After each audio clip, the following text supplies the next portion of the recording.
Əməkdar artist Rafael İskəndərov İraqa gedib. İçə sahili məlumatına görə aktyor sosial media hesabında Nəcəf şəhərindən paylaşım edib. O, Əli İbn Əbi Talib türbəsini ziyarət etdiyini açıqlayıb.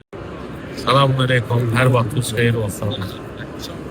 Hal-hazırda İraqdayam, Nəcəf Əşrəf şəhərindəyəm və indi də Həzrət Əli əleyhissalamın məzar-ı şərifindəyik. Allah bütün istəyənlərə, bütün bu ziyarəti istəyənlərə Allah nəsib eləsin inşallah. Allah xalqımızı, dövlətimizi, elimizi, obamızı, dünyamızı, müsəlman dünyamızı, Azərbaycanımızı salamat eləsin inşallah.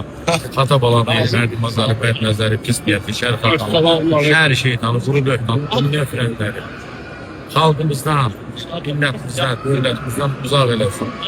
Allah həstələrimizə şəfa versin. Səfərdə olanlarımızı, diqqətli olanlarımızı salamat eləsin inşallah. Allah xalqımıza bol bərəkət versin. Bildiyimiz hər bir günahdan, ata-baladan uzaq eləsin inşallah. Amin. Selamun Aleyküm və Rəhmətullahi və Bərəkətuhu.